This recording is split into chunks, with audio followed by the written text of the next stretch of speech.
Welcome to the Mentors Podcast. I'm your host, Emre Yılmaz, and today I'm speaking with Terry Virts, a retired NASA astronaut, author, filmmaker, podcaster, and a seasoned explorer whose insights are the product of a lifetime dedicated to the pursuit of science and exploration. He has piloted a space shuttle, commanded the International Space Station, and captured the beauty of our planet with over 300,000 photographs taken from space. When I reached out to Terry's team, their response was immediate and warm, showing his down-to-earth nature and openness to share his experiences. When his publicist confirmed his participation, it was a moment of true excitement and honor for me.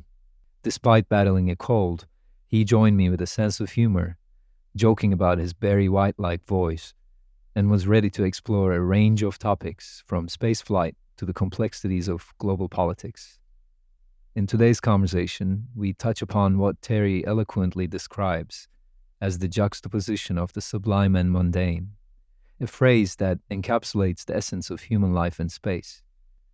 Terry spoke about his motivations as a kid, his journey on becoming an astronaut, life on ISS, the renowned change in perspective universally experienced by those who have seen our planet from out there, the current state of American democracy, the challenges posed by authoritarian governments around the globe, media polarization, the intricacies of the primary system here in the US, and much more. As we embark on this enlightening conversation, Terry's stories and reflections promise to elevate our understanding of not just space, but also the delicate and complex nature of our existence on this planet. And now I bring you Terry Virts. Terry, welcome to the Mentors Podcast. It's an honor. Thanks for having me on. Before we dive into space, I want to mention your podcast, Down to Earth with Terry Virts. I've been tuning in and I love it. Just listen to the episode with the British election expert. It's a very, I do a very varied podcast. Like, there's no theme. I had the Washington Post food critic. That was about my favorite episode. I had the guy that wrote the Afghanistan papers about the Afghanistan war, a lot of Ukraine people, aliens. Aliens were the top episodes by far, by like 2 orders of magnitude. Some Academy Award winner, filmmakers. So I had a completely random set of people, which kind of describes my life. I know a lot of people in different fields, and that was fun. Yeah, it's totally a why not moment. Exactly. I mean, if I didn't come up with the idea of this podcast, how could I ever speak to an astronaut? I heard you say that the book Right Stuff really kicked off your dream of space exploration when you were a kid. To stick to the dream, though, what kept you going? Was it curiosity, legacy, or something else? I was just excited about going into space. I mean, I think every kid understands that intuitively. For me, it was seeing that we had gone to the moon during Apollo, and I thought, man, that's what I want to do when I grow up. It was just, plus I loved astronomy in general. My parents had got me a telescope when I was young. I used to subscribe to Astronomy Magazine. They got me every year for Christmas or my birthday. I'd get an Astronomy Magazine subscription. So there was no internet then. So I had to wait every month to see pictures of Jupiter and Saturn and whatever Voyager was doing as it was going out into the solar system. I just always loved space. I think it was just kind of who I am. Yeah. When I was a kid, I used to say that I wanted to be an astronaut too, but that didn't go too far. Having a dream is one thing, but actually going there is another. You had to become a test pilot, flew various aircrafts. Could you share what that journey was like for you? I went to the Air Force Academy and I started flying gliders there. They have a program where you can solo a glider, and I did pretty well, so they made me an instructor. I just thought, like in Top Gun, afterwards they're like, you can come back and be an instructor. So went back and became a glider instructor. So I taught other kids how to fly, which ironically during my career as an F-16 pilot, my wingman lost an engine one time. We were flying over Iraq and he had to glide back to an airfield in Turkey. He barely made it. And my time as a glider instructor really helped out there. And then I flew the Space Shuttle, which is like the world's biggest glider. So ironically, that time as an 18-year-old glider pilot ended up helping me in my career. So yeah, I went there and became an F-16 pilot and then test pilot, which is the progression if you want to be an astronaut. And then I got lucky in 2000. NASA had a new class of astronauts and they picked me. In your book, How to Astronaut, you dive into all these different skills astronauts have to pick up, from doing your own medical tests to learning Russian. But what really caught my attention was you actually installing a module on the space station. Can you explain how that works? What's the prep like for a job like that? That's a great question. In fact, this morning I was looking for an email and I came across my notes that I emailed myself the morning I launched. It's several pages of just super technical notes that my study notes. And that was one of the sections. I forgot probably 80% of what I was saying, but the basic premise of installing modules. And my first space flight was on a space shuttle Endeavour, and we actually finished building the ISS. So we installed Node 3 and the cupola, 2 modules. And the big picture is you grab the module with a big robotic arm. The space shuttle had kind of a medium-sized robotic arm. The space station has a big one. You pull it out of the shuttle payload bay, which is actually pretty stressful. You're moving this big 30,000-pound like school bus out of the shuttle payload bay, and you don't want to bang it into the walls. And then you hand it over to the station arm. The station arm grabs it, and then it just slowly. And when you watch this happening in real life, it's like watching paint dry. I mean, it moves like 1 inch per second, or it's barely moving. Then you slowly move it into the hatch, so that the hatch on the module lines up with the hatch on the space station. And then you slowly move it in until they're touching. And then once they're touching, there's some hooks that grab it and pull it tight. And then once the hooks have it, then there's some bolts that are driven robotically. And those bolts really just squeeze it in tight to make a seal so that the air doesn't leak. And then once you do that, you can let go with the robotic arm and the module is officially docked. And then you can open up the hatches. The first thing you want to do is equalize the pressure so that one side doesn't have more pressure than the other. And then once you do that, you open up the hatch and you can go in. Was this simulated in those huge pools down in NASA? Yeah, the robotics we didn't do in the pool because it's hard to move stuff through water. Once it's attached, then you go do spacewalks and you plug in cables on the outside. And we practice that in the pool. But for the actual robotic attachment, mostly you do it in computer simulators. You're just watching it on a computer screen. Although NASA did have this really cool like blow up module thing in Building 9. So it was life size. So you could sit there and watch this kind of balloon module docked with another module. It couldn't be the real thing because you don't want to be moving thousands of pounds around with a big, huge crane. But that balloon, I had forgot about this. I haven't seen that thing for 10 years until you just mentioned it.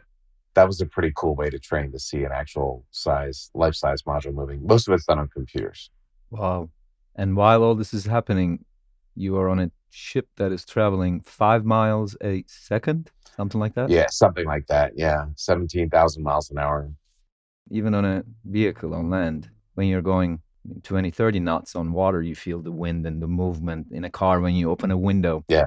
How does it feel in space when you're moving like 17,000 miles an hour? Do you feel any kind of velocity?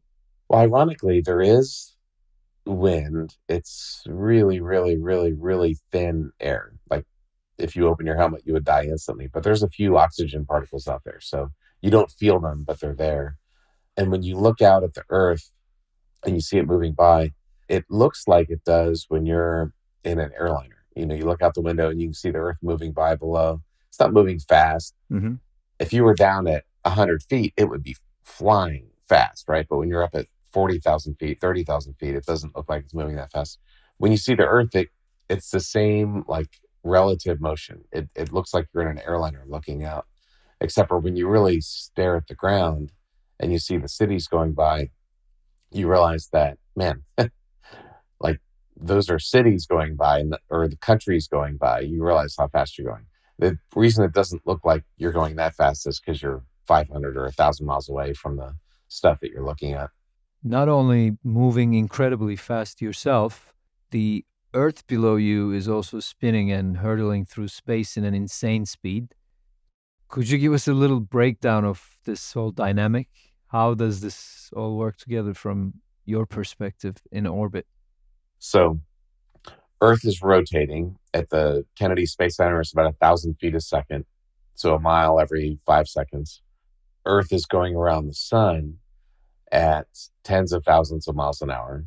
The sun is going around the galaxy at hundreds of thousands of miles an hour. So everything's moving. The galaxy is moving at like millions of miles an hour. So all that motion, Einstein was right. All that motion really is relative. It's how fast are you moving relative to something else, which is, it sounds like kind of a sarcastic question, but it's really true. Like you have to know, we're all moving 100,000 miles an hour right now around the galaxy. So you have to know what you're comparing your velocities to. Hmm. So we are all down here pretty much oblivious to the fact that we are in a giant rock that is protected by a thin layer of atmosphere zooming through space. But up there, you got the best seat to this wild ride. Yeah. How does it feel? It feels like, so you can see my view from above, book right there. Yes. Right there. There it is. And you can see that the little thin atmosphere. It feels like, I remember the first time I realized this, like, hey, there's my planet over there and I'm not on it. That was a pretty profound moment. And you can see that we're all on this spaceship Earth going around the sun and going through the galaxy. You can see that from space. That's like a perspective switch that gets flipped. That planet is like our personal spaceship. And as my crewmate Samantha Cristoforetti said this, we should all be crewmates and not just passengers. Mm. I'm really curious about something you just touched on, that shift in perspective. When you first stepped out on a spacewalk Mm-hmm. and saw our planet from that vantage point, Yeah. did it hit you on an emotional level? What was that moment like for you? I had a really profound moment, but the first thing I did when I went outside, we have a tether, just like a little 3 or 4 foot rope, if you will. I connected that to the space station and I let go with both hands just so I could look down at the planet and make sure I didn't get vertigo. Because some astronauts had talked about getting vertigo when they went out on a spacewalk. I didn't, but I just wanted to make sure. So I was outside for maybe 30 seconds, completely hands free. All right, I'm good. And 99% of spacewalks are work. And I wrote about this. My job was putting cables down, power and data, electrical cables, and I put in grease on bolts. I had to put some grease on that robotic arm I was talking about.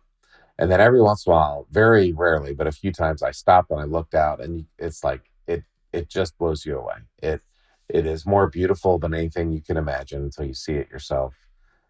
It was like I was hearing from God, like I was seeing creation from God's perspective, and humans aren't supposed to see this. That's kind of how I felt. Mm. And then I had to get back to work to put grease on the next bolt.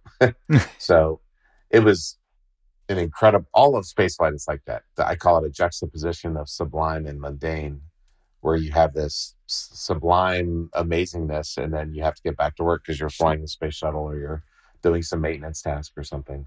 So that was my kind of spiritual moment out in space, but it only lasted a few seconds. Then I had to get back to work. You have taken more photos in space than anyone else, and they are absolutely incredible. But I guess they still don't quite capture the whole experience, do they? There must be something about seeing Earth from up there with your own eyes that just can't be conveyed through a lens. How does the reality compare to the pictures? I wanted to take pictures to share. My daughter's a really good painting artist, and when I got back, I tried. The cameras don't capture sunsets exactly right because it shows lines in the sunset that are not the same. Like your eye perceives different lines than the camera shows. Anyway, I tried painting and quickly realized that I probably need to stick to other things. That's not my strong suit. Well, painting may not be your forte, but you definitely take great pictures. The perspective change you mentioned that led you to see things less in black and white. Mm-hmm. How has that shift influenced your interactions and understanding of the world now that you're back on the ground? Well, I've had the privilege. I've actually spoken on all 7 continents in the last few years. So I've been around the world. I've had a chance to see a lot of people, and I've come to two conclusions. Well, it's a bunch of conclusions, but one is that people are people. I went to China 5 times in 2018. The little Chinese kids would come up in their little orange astronaut suits. Everybody's fascinated by space. Every parent wants their kids to get a good education and healthcare and grow up to find a good job. Everybody is the same. The differences that we have here on Earth are governments. And you can see that from space. I did not expect to see it from space, but it came across loud and clear in that you can see areas of the world where there's a lot of lights on at night and other areas where they're not. And it hit me that what I was looking at is corruption or dictatorships or well functioning democracies. And that's not a perfect explanation, but it's pretty close. And you can see that from space. And basically, when we get that kind of thing right, lives are generally pretty good down here on the planet. And when we get that kind of thing wrong, we end up with Russia attacking Ukraine and disasters in Africa and stuff like that. So I came back from space thinking, man, we need to get this stuff right, because when it goes well, things go really well. Like in the last century, hundreds of millions or maybe billions of people have come out of extreme poverty. And we really have cut the amount of war has really reduced in the past century since World War One. Literacy is up. Gender equality is up. A lot of things around the world have gotten a lot better. All we hear about is how terrible it is and we're all going to die. And that's not true, but we can't just take it for granted. In America, we have this thing called manifest destiny, except for that's not real. And there is no manifest destiny. Like America's not destined for anything. We have to keep up. You have to keep on working at it. I don't know if are you a sports person? I love sports. The Patriots were an American football team. Well, they're not winning anymore. They had a period where they were good and then they are on their decline. If you're a European football thing, Manchester United, like they were dominant for a while and then they kind of fell off. So nothing's guaranteed on Earth, and we need to make sure that we get that right, because that's what drives lives on Earth. Do you want to live in a authoritarian surveillance state where you have to say what the dictator says you have to say, or do you want to have freedom? And so that's kind of my passion now. That was my big takeaway. I love that. And I mean, since you can't take the world's politicians up to space to have them get to this kind of understanding, Yeah. what can you do other than sharing your experiences, sharing your heart and mind? What can be done? So I've thought about this a lot, and I have two answers. I want to get back to the first one, but what I can do right now is I'm trying to help American democracy. The system we have right now is just designed for division. Our media is horrendous. Whatever media you listen to is just going to make you mad and angry at the other side. It's super divisive. And our partisan primary system in America guarantees that most of the people in Congress are very partisan. And so even though it's a 50-50 split, the votes are always 50-50. Back in the day, we used to have 60-40 splits or whatever, but the votes were really mixed. Republicans and Democrats would vote with each other depending on the bill.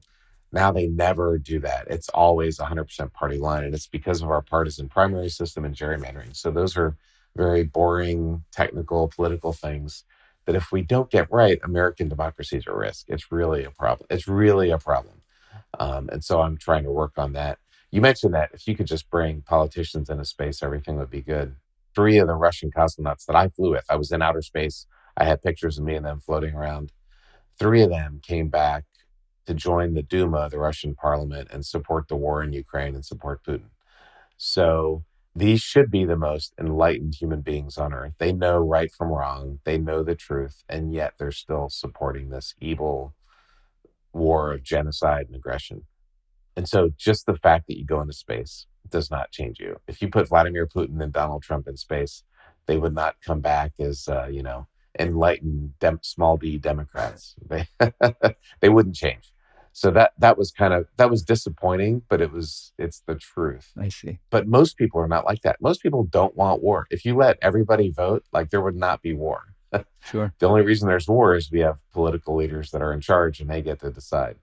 So anyway, yeah, these things, they don't necessarily sound like astronaut stuff. And the really fun stuff is like, how do you land on the moon? I love that technical stuff. But the reality is we all live down here on Earth and we need to get that right, I think. Yeah, that was one of the questions I was thinking of asking you. I'm sure you get the world news when you're up there in your downtime. And with a Russian cosmonaut friend of yours, crewmate of yours, where you share life and death situations together, you get to see your human side. You have the capacity to see each other as just another human being rather than being Russian or American. Yeah. When it came to these kind of adversarial issues between United States and Russia, how was that perceived amongst you guys up there? We knew it was happening, of course. I was there right when they annexed Crimea and they started the war in Donetsk and they shot down that airplane and we put sanctions on Russia. So I was there in the middle of that. We wouldn't ignore it. We said, hey, politics is politics. We need to focus on the crew. And I had a great time with them. I really enjoyed having dinner on the Russian segment. I enjoyed hanging out with them. They were great crewmates. I really liked my time living in Russia and flying with the Russians. I love the food. I love the language. I just really enjoyed it. But the reality is that country has a horrendous history of colonialism not in the 1800s like Europe, but like in 2023, like Russia has been a really bad country for a century now. Ever since the Communist Revolution, they have been one of the biggest sources of misery on earth. They did the Holodomor. Most Americans have never heard of Holodomor. It was starvation. Stalin killed millions of Ukrainians in the 1930s. All of the countries that the Soviet Union had colonized, like 100% of them, when they get democracy, vote to not be aligned with Russia. They want to come to the West. So it's not like the Russian people per se, but whatever system of government they have has been really, really, really bad. Like not good for people on Earth. And so anyway, my eyes have been opened. I really enjoyed flying with them. I loved individually working with them. But the reality is what the things that their government's doing is really bad. With your enhanced capacity of empathy, how would you empathize with your crewmates that after they came down, they became part of the government and supported the invasion of Ukraine? How would you try to see from their point of view? Well, they get a free apartment in Moscow. They get a free car. They get political power. Their children are now working at the Russian oil companies, Rosneft. I mean, they get stuff. And if you criticize Putin, you go to jail. Or your family decides to commit mass suicide together, which has happened several times. So, from a just personal safety, like my life is better if I go along with this and my life is worse if I don't. I understand that that's why they do it. And some of them are true believers. Some of them really want to make Russia great again. That's kind of the premise of Putin is really mad and bitter and hateful that they lost the Cold War to us and they want to get us back. He's a very revengeful person. And I think that desire for revenge is not only limited to one man. A lot of people feel that. But I think it's mostly a desire just to get stuff. Yeah, I can get money and jobs and apartments, or I can go to jail. And, they choose the wrong thing. They choose the morally wrong thing is what they do. Wow. Yeah. Yeah. It's tough. But it's what's happening. And I'm not going to sugarcoat it. Well, despite the complex geopolitics, there's this still extraordinary collaboration happening up there on the ISS. It kind of gives you hope. I remember an astronaut saying in a documentary that the space station is a testament to what humanity can achieve when we work together. It's a powerful reminder every time I see the ISS pass overhead. Do you think this example of unity could inspire more joint efforts on Earth? Well, they still can be. I used to say that the space station is an example of how people can and should work together. It is. The problem is it comes down to the system of government. If the system of government allows people to have a say in how they're governed, it generally turns out pretty good. if the system of government is the self-licking ice cream cone, if the goal is to keep itself in power, and to make its country great again, whenever you have one man who's in unlimited power for life and he has a grudge, he wants to make his country great again, really bad things happen. Yeah. That's not a good way to have things set up. And when you have, or one party, it's one party rule, you can't have other parties, and this is the way it has to be. There's two different ways. One of the ways leads to freedom and generally economic success, and the other way leads to one party telling everybody what to do. Well, I can relate to that. I was born and raised in Istanbul, Turkey, and I came here at age 16 to study around 25 years ago. Oh, wow. And I've been watching Turkey grapple with these governance issues. Mm. But here in America, the robust checks and balances system always stood out to me. It's a Yeah. system that works pretty well. Or Until it doesn't. right, until it was Yes. stress tested on January 6th, which you already said. It's a reminder that no system is infallible. And plus, no one should be in power for 23 years, as Tayyip Erdogan has in Turkey, a nation that claims to be a fully functioning democracy. So has Putin, by the way. So has Putin.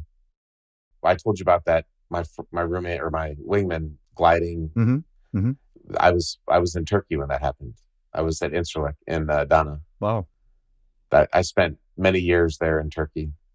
It's a beautiful country. It's amazing. What years were you there?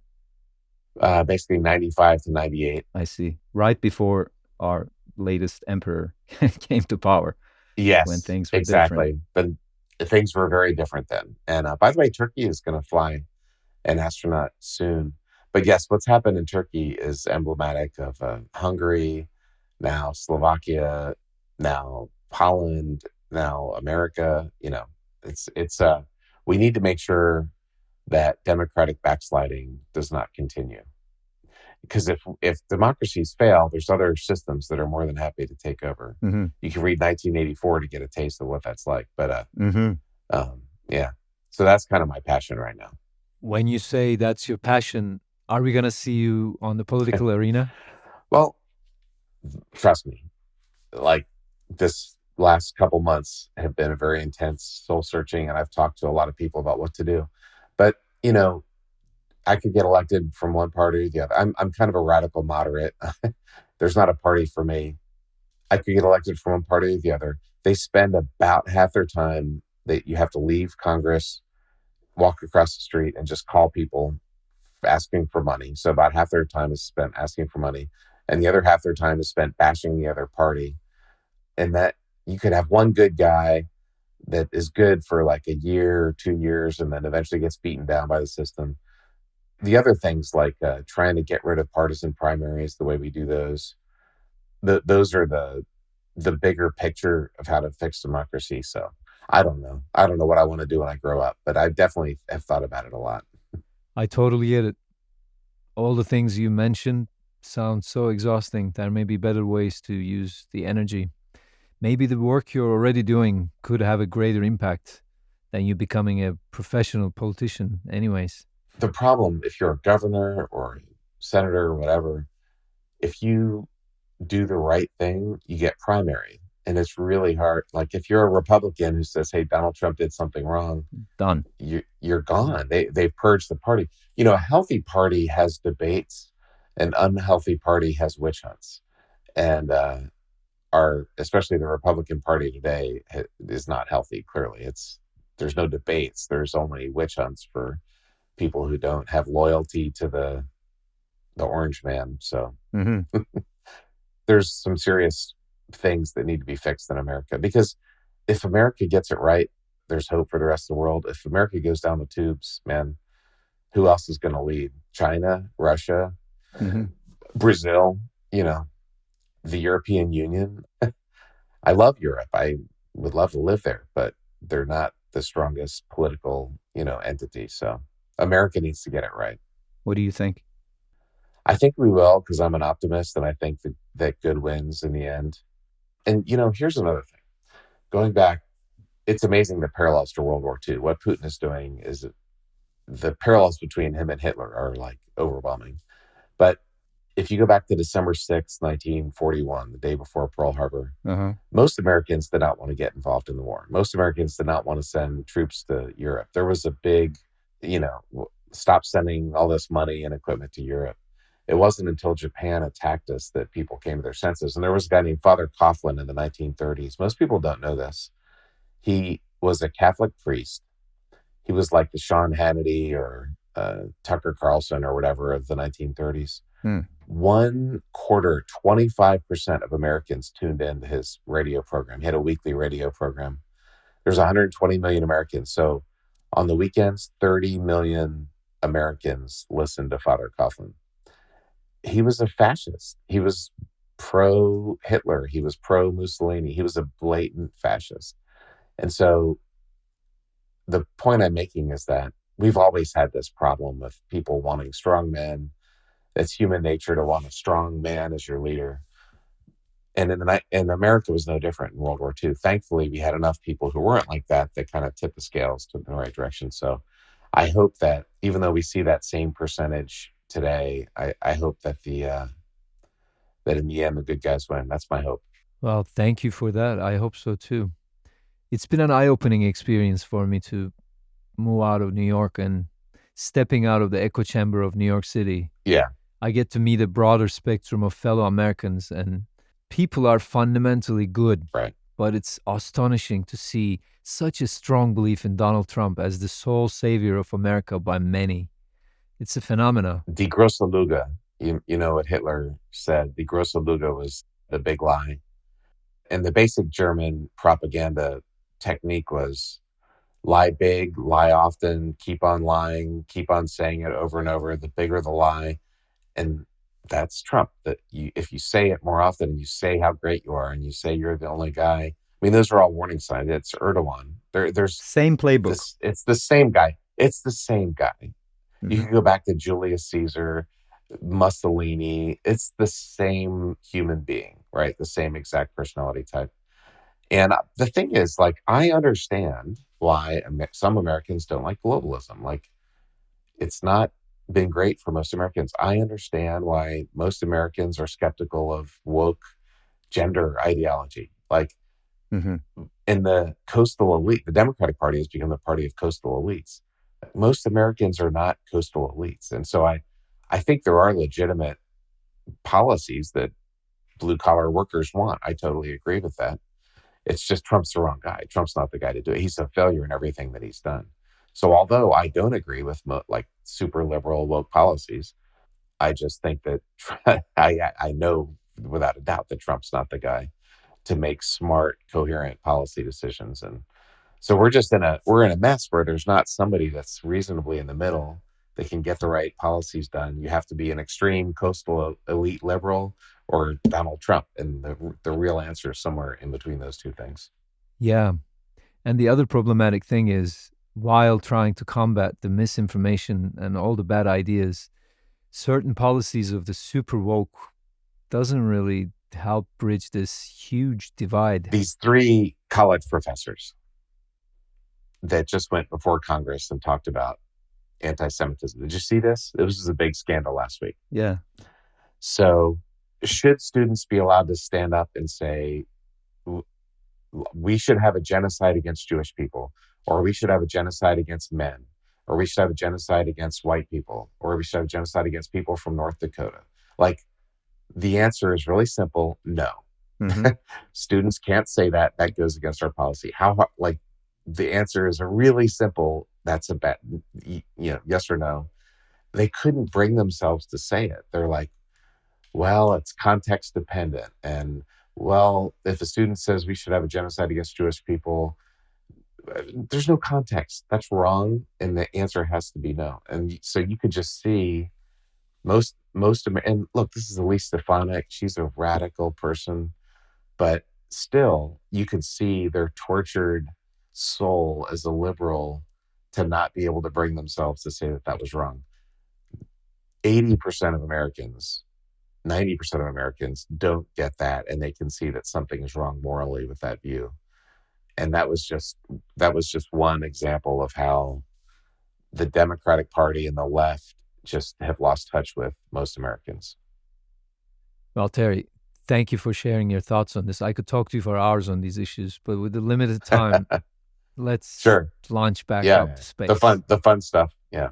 With the advancements of technology and the talk of potential missions to Mars, do you think experienced astronauts like yourself, who have already spent significant time in space, might be called for those long duration missions?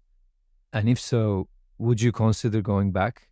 That's a good question. So the big risk for a mission to Mars is radiation because you're going to get a lot of radiation. You don't have the protection of the Earth's magnetic field or atmosphere. And so, on the one hand, you would like to send older people because their risk of dying from cancer is less because you just don't have as many years to live. So it's in some ways it's better to send old people. When you send older people, the risk of having a heart attack or other things is higher too. So they'd have to balance that out.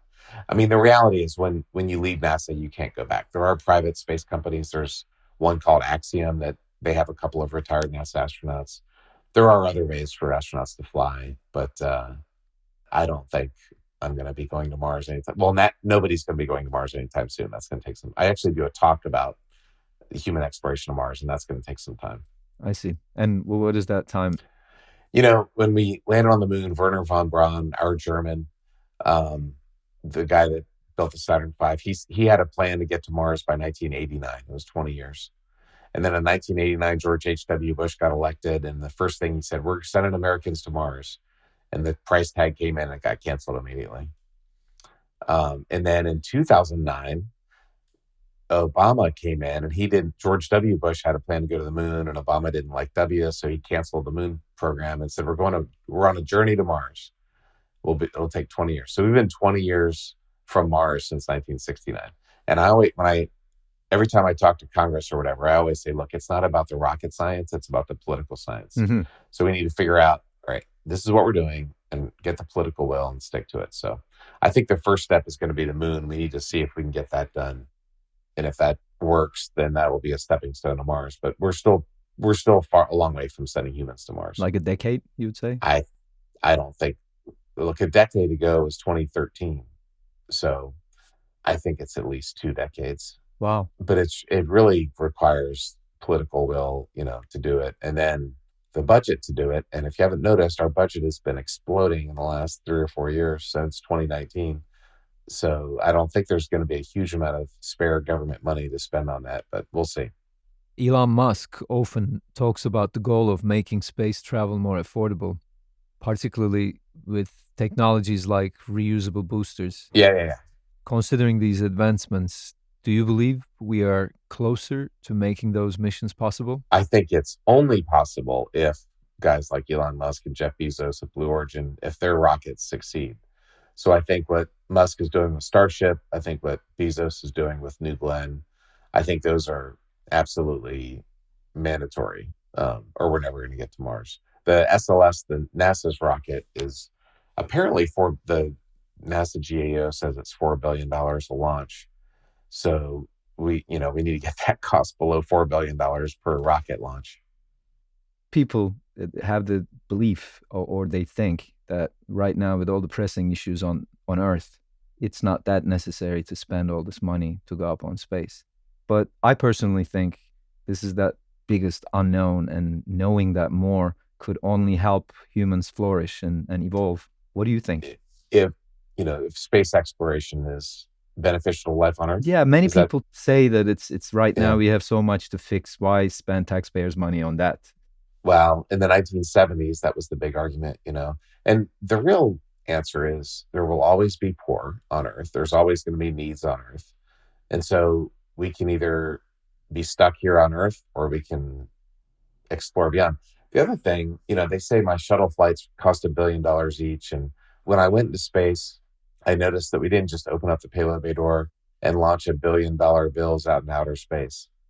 That money was spent here on Earth on engineers and secretaries and janitors and scientists and all those people bought houses and cars and put their kids in college and save for retirement. So the money that we spend on space gets recirculated at a higher rate than probably just about any other government money that's spent on anything. Mm-hmm.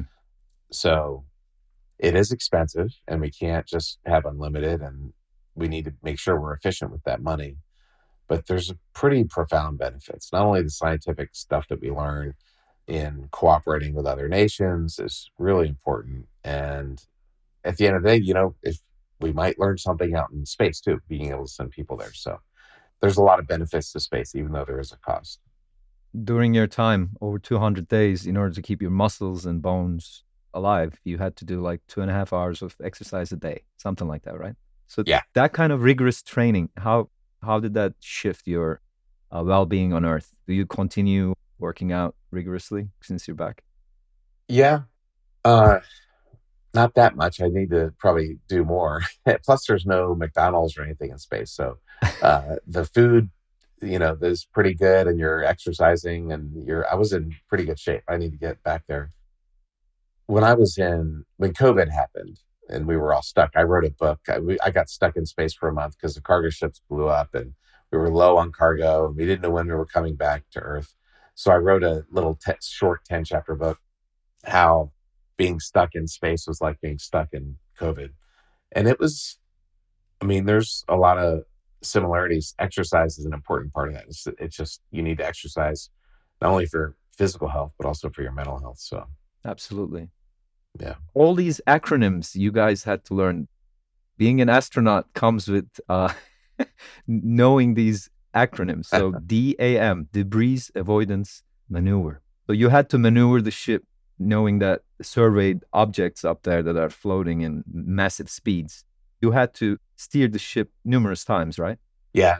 In 2015, when I was commander, we had a maneuver to avoid debris from a Chinese anti-satellite test in 2007. So they blew up a satellite, and that debris is still at the orbit of the space station. And we still have to maneuver the station, I don't know, once a year, a couple times a year. So space debris is a huge issue. I've had it on my podcast a couple times. Mm-hmm. Countries need to stop blowing up satellites intentionally. The Russians did it just before their war in Ukraine. The Indians did it back in 2019 to prove that they could do it. So countries need to stop doing that because it's making a mess in space. In some sort of a panel, another panelist next to you was this guy from Lockheed Martin or Boeing. He was talking about how they survey every single space debris that is out there, and agencies and private companies use their database on maneuvering around them. Yeah. With our current technology, do we have the capacity to clean that up? No. Yes, you could launch a satellite or an astronaut and they could grab a piece of debris and bring it back to Earth, but there's tens of thousands of them, and they're all in different orbits, and they're all going 5 or 8 kilometers or miles a second. And so you can't launch tens of thousands of satellites to do that. And then every time you launch a satellite, you probably create a few pieces of debris because some bolt will fall off or something, right? And sometimes the satellites fail and then they're stuck in orbit. So there's a really good private company called Leo Labs. A former astronaut colleague, Ed Liu, is part of that team. They have a great business model tracking space debris and warning private companies like Starlink and others that, hey, you might want to maneuver your satellite.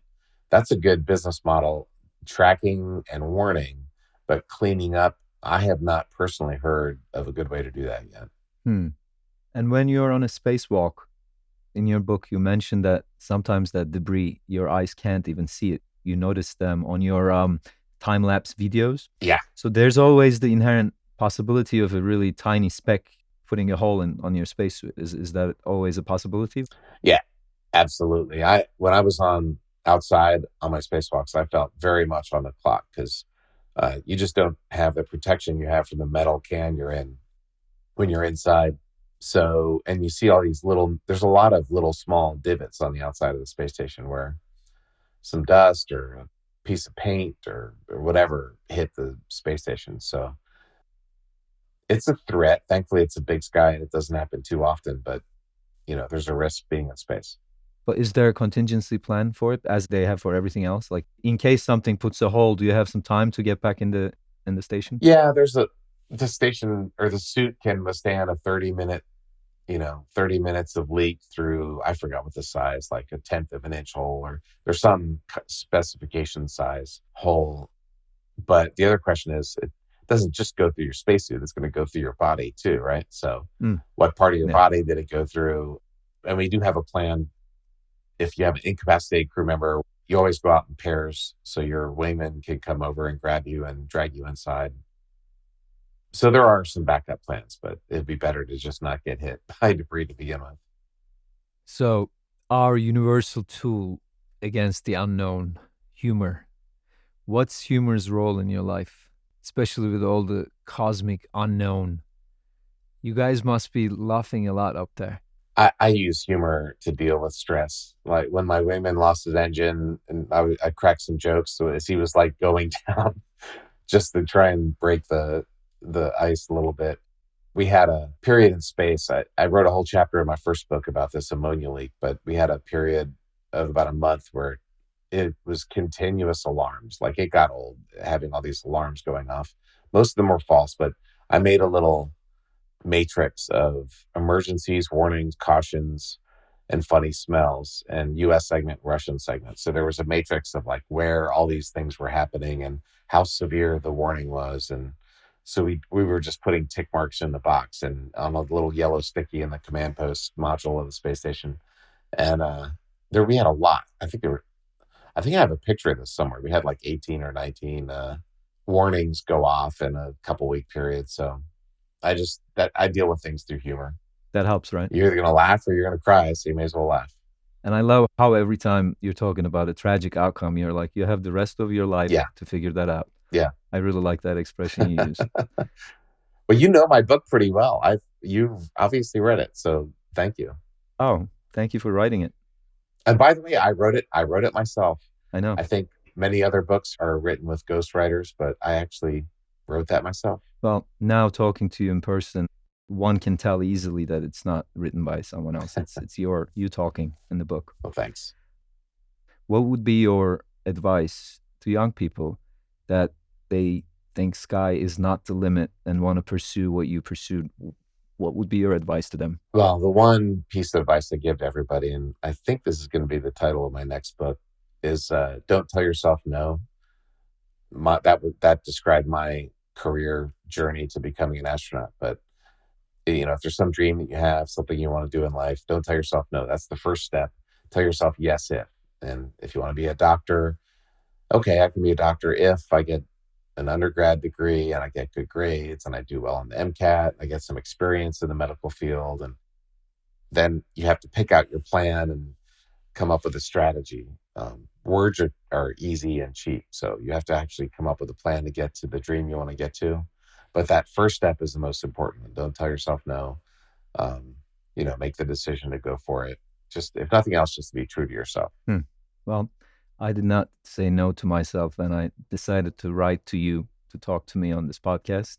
And there you are. There you go. I got Buzz Aldrin to be our speaker when I was a captain in Germany flying F-16s. Wow. I didn't know him. I didn't know anybody. I just wrote to the astronaut office out of the blue. And anyway, and he came over and I got to fly with him in an F-16. And then we're still friends 25 years later. So don't tell yourself no. You never know what's going to happen. Thank you so much, Terry. It's been an honor. Thanks for having me. I'm looking forward. Let me know when the podcast comes out.